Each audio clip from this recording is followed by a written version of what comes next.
할렐루야. 성령 강림절 이후에 제 네 번째 주간이죠.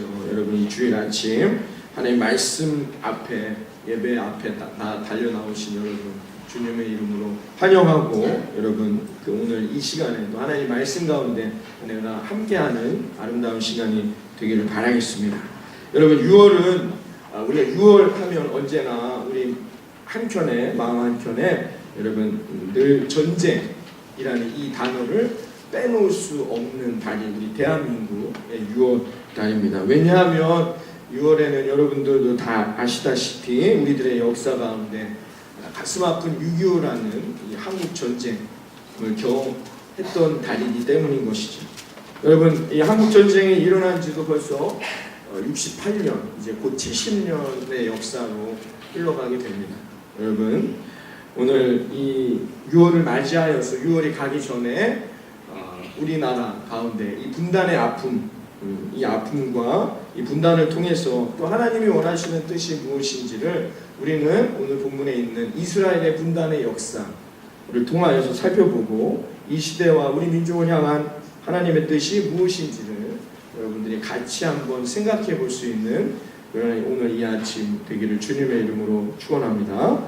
여러분, 이스라엘은 엄청난 부흥을 이루었던 적이 있습니다. 언제냐? 다윗과 그 다음 왕이었던 솔로몬 시대에 이스라엘은 엄청난 부강한 나라가 되었습니다. 선왕이었던 다윗에 이어 솔로몬이 왕이 된 다음에 그의 치적은 화려합니다. 이스라엘을 40년 동안 솔로몬이 통치하면서 얼마나 영화로웠냐면 열왕기상 4장에 이렇게 말합니다. 솔로몬은 유프라데스 강에서부터 블레셋 영토에 이르기까지, 또 이집트 국경에 이르기까지 모든 왕국을 다스렸고, 그 왕국들은 솔로몬이 살아있는 동안 조공을 바치면서 솔로몬을 섬겼다라고 열왕기상 4장에 말하고 있습니다. 이 국경, 얼마나 확장되어 있는 국경을 보더라도 솔로몬이 얼마나 이 나라 이스라엘을 아주 강한 나라로 만들었는지를 우리가 알 수 있습니다. 솔로몬은 아버지인 다윗으로부터 이 철제 무기를 만드는 기술을 습득하게 됩니다. 이 철제 무기를 앞세워서 주변의 약한 나라들을 자기의 나라로 속국으로 만들게 되었죠. 그리고 또한 솔로몬은 아버지가 하지 못한 일까지 했습니다. 그럼 뭐냐? 성전 건축을 완료했죠. 그 다음에 성전 건축하는데 7년이 걸렸고 궁전을 만들었습니다. 궁전을 만드는데 13년의 시간을 투자했다는 것이죠. 이것을 통해서 솔로몬이 얼마나 강성했는지를 알 수 있습니다. 또 그뿐만이 아니죠. 주변국들에게 아까 본문의 성경 열왕기상 4장에서 말하듯이 조공을 받았습니다. 그 조공을 받는 것을 통해서 많은 부를 축적하게 됐죠. 무역이라고 하지만 큰 나라는 어떻게 해요? 자기네들이 손해보는 무역은 하지 않잖아요. 그러니까 많은 것들을 이익을 얻고 거기서 부를 축적하게 되었던 것입니다. 물론 솔로몬이 좋은 일들, 화려한 일들도 많이 하였지만 솔로몬이 결정적인 실수, 죄를 범하게 되었습니다. 그것은 무엇이었을까요? 물론 우상 숭배, 이방인들이 믿는 우상을 숭배했던 과거도 크지만 더 큰 잘못을 저질렀습니다. 그건 무엇이었을까요? 그것은 바로 이 이스라엘이라는 국가를 분열시켰다는 것입니다. 솔로몬은 나라의 사업이라는 명분으로 많은 백성들에게 과중한 노동을 부여했습니다. 이 나라의 일이라는 명목으로 3만 명을 뽑아서 레바논에 보냈습니다. 거기서 좋은 나무들을 뽑아오게 했어요. 그리고 7만 명을 뽑아서 이 뽑은 나무들을 어떻게 해요? 이 이스라엘 땅까지 운반하는 일에 7만 명을 동원합니다. 그리고 좋은 돌을, 그래야 뭘 지을 거 아니에요. 좋은 돌을 만들어내는데 8만 명을 동원했습니다. 그러니까 한마디로 말해서 나라의 중요한 사업이라는 이유로 18만 명을 동원하여서 이 일을 감당하게 했다는 거죠. 그럼 이 18만 명에게 먹여야 할 양식과 모든 일들이 나라에서 지급이 돼야 돼요. 그럼 나라는 돈이 어디 있습니까? 어디서 나옵니까? 국민들에게 세금을 과중하게 부여할 수밖에 없었어요. 그래서 지나친 세금으로 백성들은 가서 자기 일도 아니고 나라 일 하는데 시간을 허비하는데, 남은 가족들은 어떻게 해요? 그 세금을 충당하는데 엄청난 고역을 치르게 되었다는 것입니다. 이 무거운 짐을 지게 만들었다는 거죠. 그리고 솔로몬이 죽었습니다. 그의 아들 르호보암이 왕위에 올랐어요. 르호보암이 왕위에 오르자 이제 열지파, 북쪽에 있던 열지파의 대표를 지지를 받고 대표가 되었던 여로보암이라는 사람이 르호보암 왕 앞에 와서는 청했습니다. 이렇게 청했어요. 임금님의 아버지께서 우리에게 무거운 멍에를 지우게 하셨습니다. 이제 임금님께서 우리에게 주어진 이 중한 노동, 그리고 우리에게 메어진 이 세금, 이 멍에를 좀 가볍게 해주시면 고맙겠습니다. 이렇게 부탁을 했어요. 그랬더니 르호보암이 뭐라고 말했냐? 내 아버지가 당신들에게 무거운 멍에를 매게 했어. 그러나 나는 이제 그것보다 더 무거운 멍에를 당신들에게 매게 하겠소. 내 아버지는 당신들을 가죽 채찍으로 매질하셨지만 나는 당신들에게 쇠채찍으로 당신들을 매질하겠소. 소름 끼치는 답변으로 이 답을 했다는 것이죠. 이 일을 계기로 하여서 결국 여로보암은 돌아가 북쪽 열지파를 이끌고 나라를 세우게 됩니다. 그 나라가 바로 북이스라엘이 되는 것이죠. 르호보암은 유다와 베냐민 지파만으로 남아서 남유다라는 나라를 자연적으로 만들게 되었습니다. 하나였던 나라가 둘로 갈라지게 된 것입니다. 솔로몬은 강한 나라, 그리고 힘센 나라라는 그런 프레임, 그런 캐치프레이즈를 가지고 나라를 이끌었습니다. 강한 나라를 만들기 위해서는 주변의 약한 나라들을 착취해야 했습니다. 더군다나 강한 나라를 만들기 위해서는 백성들을 착취할 수밖에 없었다는 것입니다. 이런 나라는 언제든지 모래 위에 세운 성과 같습니다. 만약에 솔로몬과 르호보암이 이 백성들의 이 고통, 백성들의 민심, 백성들의 소리에 귀 기울일 수 있었다면 아마도 이스라엘의 역사는 조금 다른 방향으로 진행될 수 있었을 것입니다.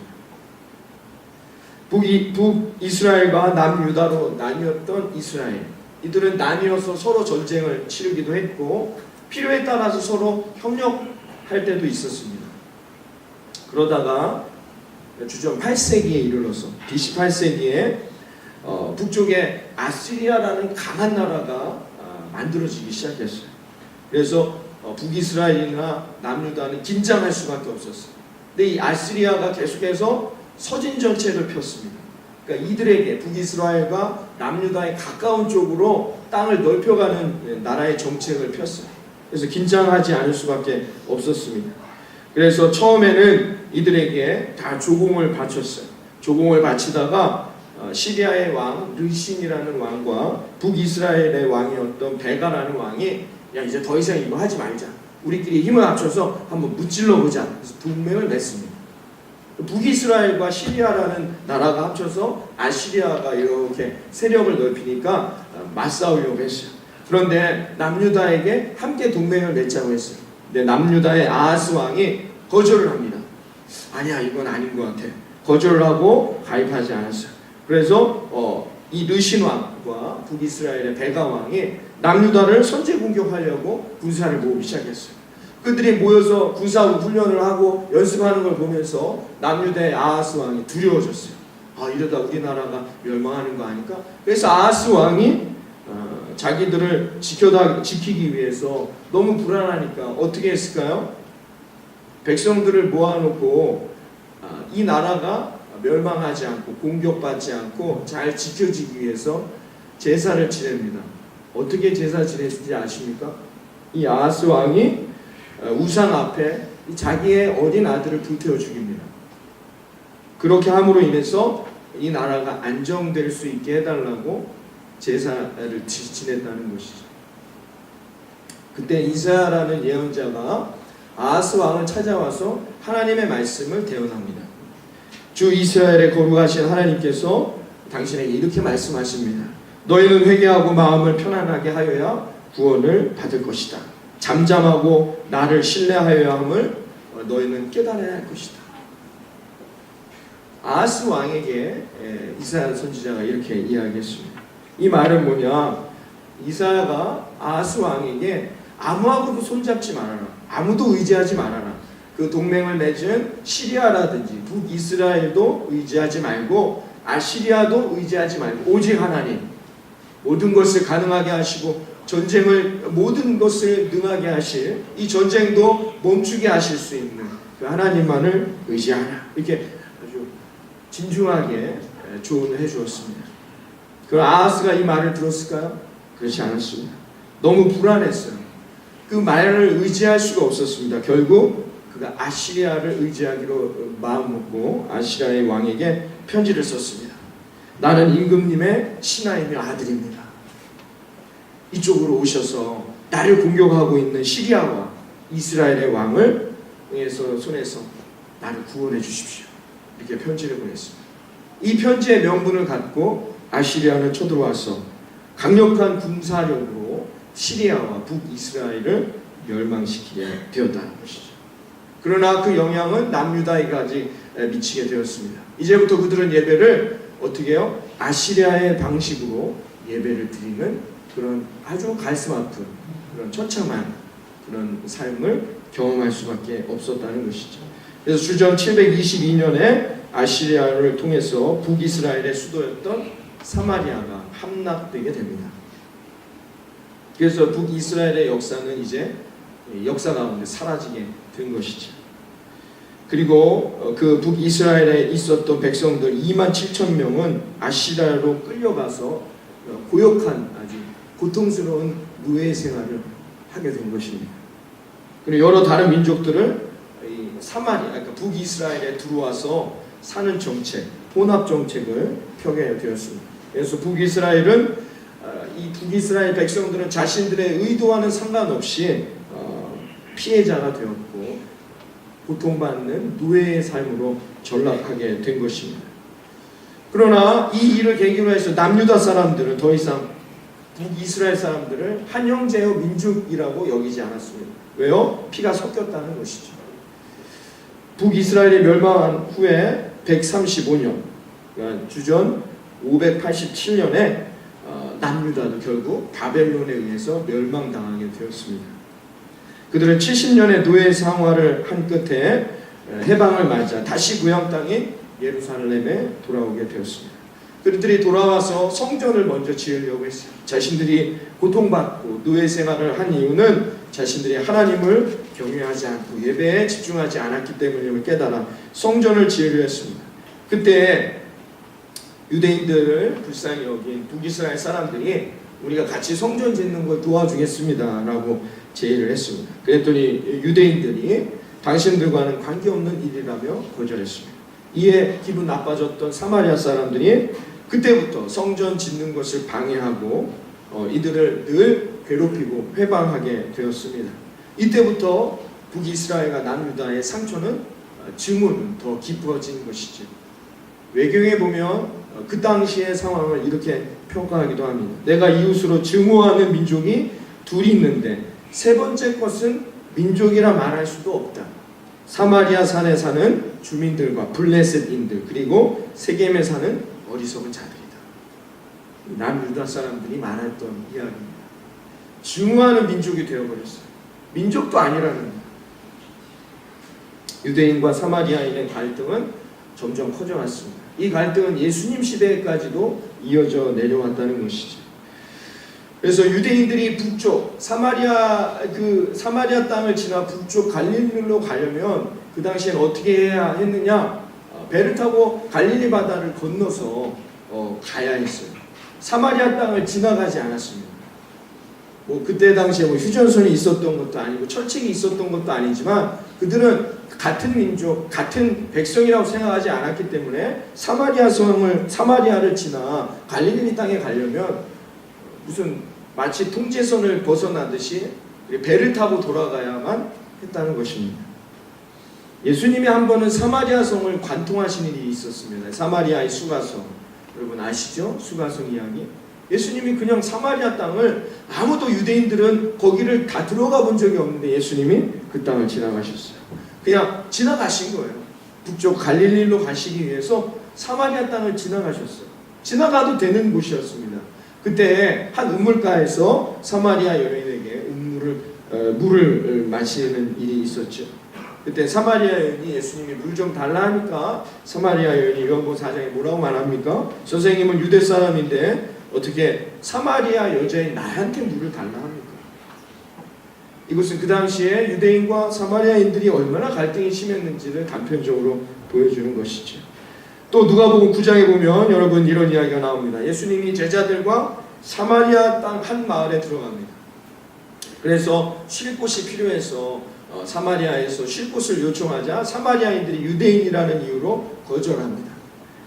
그래서 이들을 맞아들이지 아니하자 제자라고 하는 야고보와 요한이 이렇게 말합니다. 주님, 하늘에서 불이 내려와 그들을 태워버리라고 우리한테 명령해 주시면 어떻습니까?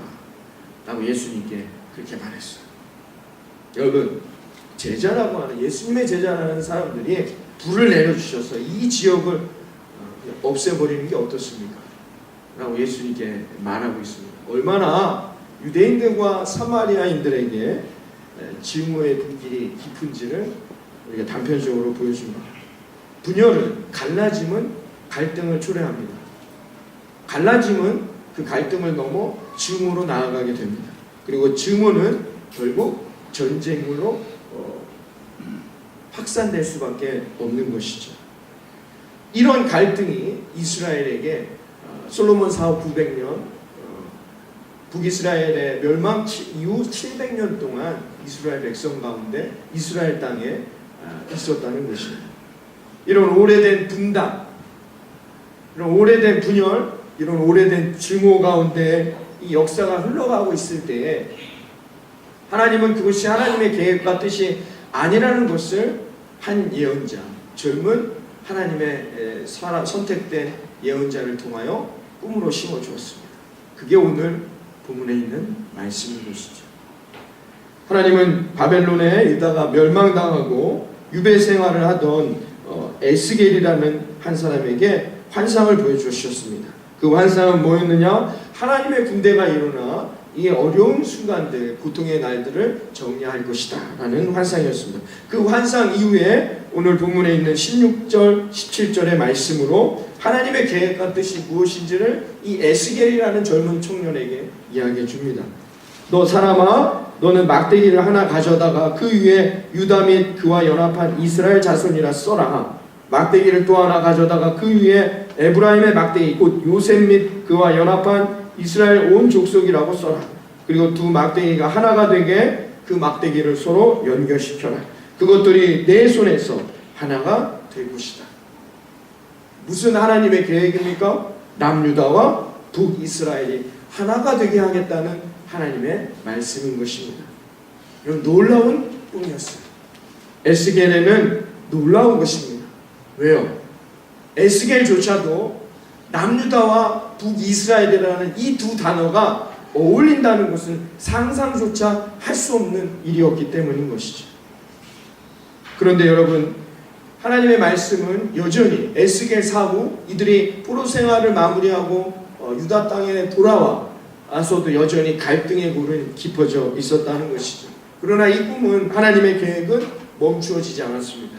하나님의 이 계획과 꿈은 예수님에게로 이어져 나아갔습니다. 예수님이 사마리아 수가성에 들어가셨을 때에 우물가에서 영원히 메말라 있는 그 여인을 만나 주셨을 뿐만 아니라 많은 사람들, 그곳에서 머물면서 많은 사마리아인들을 만나시고 위로하시고 치유하시고 격려해 주셨다는 것입니다. 여러분, 누가복음 9장에 예수님께서 사마리아 사람들이 자신을 맞이해 주지 않았다며 사마리아를 향해 하늘에서 불을 내리기를 간청하던 야고보와 요한을 어떻게 하셨을까요? 꾸짖으셨습니다. 그리고 유대인들이 예수님을 향해 적대감을 표현할 때 귀신 들린 자라는 말을 쓴과 함께 예수님에게 뭐라고 말했느냐? 예수는 사마리아 사람이다 라는 표현을 썼습니다. 이것은 그만큼 예수님이 사마리아인들을 어떻게 대했는지를 알 수 있는 대목이라는 것이죠. 여러분, 예수님은 왜 그러면 유대인들에게 굳이 유대인들이 가까이 하고 싶지 않은 공공의 적, 이 사마리아인들, 그리고 공인된 원수, 누구나 다 원수라고 부르고 누구나 다 우리가 물리쳐야 할 대상이라고 말하는 사마리아라는 그 대상, 그 사람들과 손잡고 그들과 가까이 지내려고 했던 것일까요? 왜 유대인들 앞에서 이 사마리아인들을 오히려 더 두둔하신 걸까요? 정말 예수님은 사마리아인이기 때문입니까? 예수님은 왜 그렇게 하셨을까요?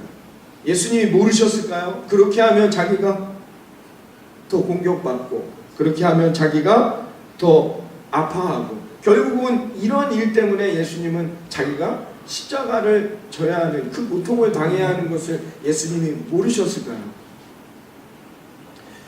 오히려 제자들에게도 이 부분에 대해서는 지지받지 못했는데도 불구하고 예수님께서는 그렇게 자기가 지지받지 못하고 모든 이들이 이 부분에 대해서만큼은 이 모든 이들이 외면할 거라는 걸 알면서도 예수님은 왜 그렇게 그들과 가까이 지내셨을까요?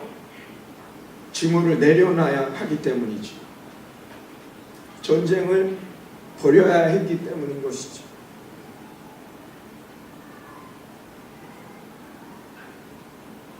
오래된 분열로 나타나는 증오, 그 증오가 표출되는 전쟁, 나는 막아야 했기 때문이 아닐까요? 사랑하는 여러분, 우리 민족도 이스라엘과 같이 남과 북이 분단되어 있습니다.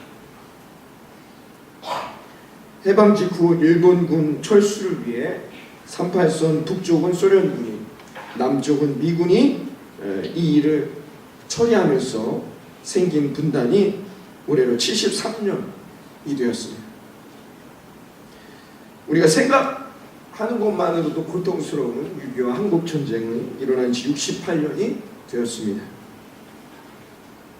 73년 전 금이 가고 68년 전 완전히 두 개의 부러진 막대기로 전락한 이 한반도. 이 한반도에 하나의 막대기는 언제 다시 오겠습니까? 여러분, 정말로 부러진 이 막대기가 하나님의 계획 가운데 하나의 막대기로 오는 날이 저와 여러분이 이 땅에 존재할 때에 이루어질 수 있을까요? 시간이 갈수록 평화와 사랑으로 화합하기보다는 68년이라는 시간, 73년이라는 시간이 지날수록 우리는 더욱 증오하고 더욱 분열하며 더욱 전쟁을 준비하고 있습니다. 여러분, 이걸 기억해야 합니다. 우리는 원래 하나였다는 것을.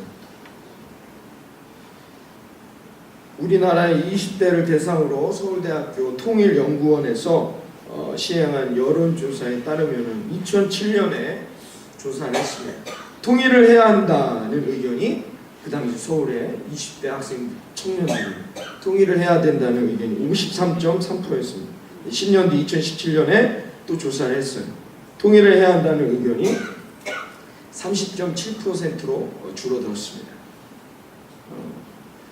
얼마 전 모임에서 젊은이들과 이야기를 나누는데 통일에 대한 이야기를 나눴습니다. 그런데 이런 이야기를 했어요. 중학생들조차도 이제 통일을 원하지 않는다는 거죠. 왜 통일해야 합니까, 선생님? 왜 통일을 해야 합니까? 통일하면은 우리나라가 북한에 지어야 할 경제적 부담이 엄청나게 큰데 왜 우리가 그 부담을 우리들한테 지우시려고 합니까? 라고 대답했다는 것이죠. 여러분, 통일을 어떻게 이루어야 할까요? 저는 이번 통일이라는 이야기가 나오고 남북이 만나고 교류를 한다 할 때마다 먼저 돌아가신 저희 외할머니를 생각합니다. 저희 외할머니는 고향이 이북 분이셨습니다. 한국전쟁 이후에 한 번도 고향 땅에 있는 형제들 만나본 적도 없고 결국 이곳에서 목숨을 달리하셨습니다. 아직도 이 땅에 수많은 고향 땅에 가보지 못한 가족들과 가슴 아픈 이별을 하고 있는 분들이 아직도 이 땅에 있다는 것이죠. 그들에게 그 가슴 아픈 사연을 준 것은 누구입니까? 자신들의 의지와 상관없이 지금도 고향을 그리워하고 있는 그분들을 저는 늘 뭔가 이루어질 때마다, 이제 뭐 통일을 이야기할 때마다 그분들을 떠올리지 않을 수 없습니다. 사랑하는 성도 여러분, 지금 우리는 진짜로 통일을 이루려고 하는지 의심스럽지만, 그럼에도 역사를 주관하시는 하나님, 하나 되기를 원하시는 하나님의 계획대로 이 시대와 역사는 흘러가고 있음을 오늘 본문을 통하여서 보게 됩니다. 에스겔에서 예수님에게로 이어진 하나됨의 꿈이 한반도라는 이 땅 위에, 이 역사 가운데 지금 우리에게 그 꿈을 이어받아야 할 때라는 것입니다. 여러분, 오늘 이 말씀, 오늘 말씀이 우리에게 주고자 하는 그 꿈, 그것은 비단 저만이 꾸는 꿈이 아니라 예수 믿고 구원받은 예수님을 따르는 제자라면 예수님의 꿈이기에 이어받아야 할 이 꿈을 예수님이 말씀해 주셨던 누가복음 11장에 있는 선한 사마리아의 비유로 여러분 오늘 말씀을 마무리하기를 원합니다. 한 율법교사가 예수님을 찾아와서 물었습니다. 주님, 선생님, 내가 무엇을 해야 영생을 얻을 수 있겠습니까? 예수님이 오히려 그에게 묻습니다. 율법에 뭐라고 기록되어 있습니까? 당신은 그것을 어떻게 이해하고 있습니까? 영생을 얻는 방법에 대해서. 그러자 율법교사가 말했습니다. 너는 마음을 다하고 목숨을 다하고 너 힘을 다하여 내 뜻을 다하여 주 너의 하나님을 사랑하라. 또 내 이웃을 내 몸과 같이 사랑하라 하였습니다. 예수님이 그에게 말씀했습니다. 그 대답이 맞습니다. 돌아가셔서 그대로 행하면 영생을 얻게 될 것입니다. 그러자 더 나아가 율법교사가 예수님께 한 가지 더 질문했습니다.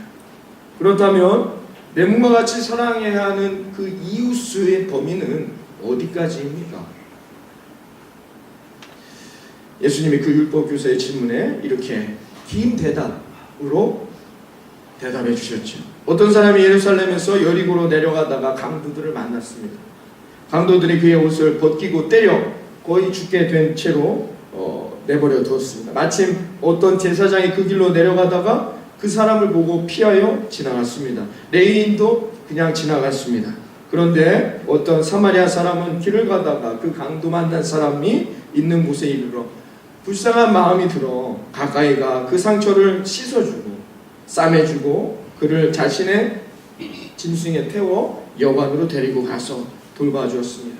다음날 그는 돈을 여관 주인에게 주면서 그 사람을 돌보아달라고 말했고, 추가 비용이 든다면 자기가 일을 하고 돌아올 때에 그 비용까지도 내겠습니다 라고 하였습니다. 당신은 이 세 사람 중에 누가 강도 만난 사람에게 이웃이 되었다고 생각하십니까? 라고 율법교사에게 다시 반문하셨습니다. 율법교사는 누가 나의 이웃입니까? 라고 질문했을 때 예수님은 그에게 누가 이 강도 만난 사람의 이웃이냐고 질문으로 돌려주셨습니다. 누가 이 강도 만난 사람의 이웃입니까? 여러분, 답은 셋 중에 하나입니다. 제사장, 레위인, 사마리아인. 누구입니까? 예수님의 질문의 의도는 이 셋 중에 하나를 대답하라는 것이잖아요. 여러분에게 누구입니까? 그러자 율법교사는 이렇게 대답했죠. 자비를 베푼 사람입니다. 차마 사마리아인이라고 대답하기가 어려웠던 거죠. 성경에 나와 있지는 않지만 아마도 그 율법교사는 인상을 찡그렸을 거예요. 어떤 의도로 지금 예수님이 자기에게 질문하는지를 알고 있기 때문이죠. 그러나 그는 차마 사마리아인이라고 대답할 수 없었습니다. 왜 그랬을까요? 그의 기준 안에 사마리아인은 인간이 아니었습니다. 원수, 적이었기 때문인 것이죠. 그런데 그가 어떻게 그런 선한 행동을 할 수 있는가? 더군다나 사마리아인이 이웃이라는 표현을 쓴다는 것은 아마도 자기에게 받아들일 수 없는 그런 모욕감이었을지도 모릅니다. 왜 그는 대답하지 못했을까요? 그 안에는 아직도 증오와 분노와 멸시가 남아있기 때문인 것이죠. 선한 사마리아인의 비유의 주인공은 선한 사마리아인이 아닙니다. 선한 사마리아인의 비유의 주인공은 누구입니까? 바로 율법 교사입니다. 예수님께서 선한 사마리아인의 이야기를 율법 교사에게 들려주신 이유는 그의 마음속에 있는 분단과 증오의 장벽을 무너뜨리고, 그 또한 이야기에 등장한 선한 사마리아인처럼 이념과 인종과 종교를 뛰어넘어 어려움을 당한 이웃들을 돕는 사람으로 살아가기를 바라셨기 때문인 것입니다. 그러하셨기 때문에 율법교사의 이 답변에도 뭐라고 지적하지 않으시고 이렇게 말씀했습니다. 그럼 가서 그와 같이 행동하십시오. 사랑하는 성도 여러분, 자신과 관계 깊은 사람들만이 안정과 평화를 위할 뿐 그 체제를 떠받치기 위해 피땀 흘리던 이들의 신음소리를 외면하던 솔로몬, 그는 결국 나라를 분열시켰습니다. 위기가 닥쳐오자 서로 화합하지 못하고 반목하고 오히려 외세를 의지하려던 베가와 아하스의 선택은 결국 나라를 멸망시켰습니다. 인종과 이념, 종교와 사상에 따라 갈등하게 찢어지고 분열되고 분단된 이 세상 속에서 우리는 어떻게 해야만이 영생에 이르고 구원에 이를 수 있는 것일까요? 세월이 갈수록 견고해져가는 저 분단의 장벽을 뛰어넘어 이제 새로운 시대, 정말 새로운 하나님의 계획 앞에 이 나라와 민족과 이 백성이, 남과 북이 하나 되는 막대기를 향해 나아갈 때 우리는 어떤 마음의 자세를 취해야 하겠습니까?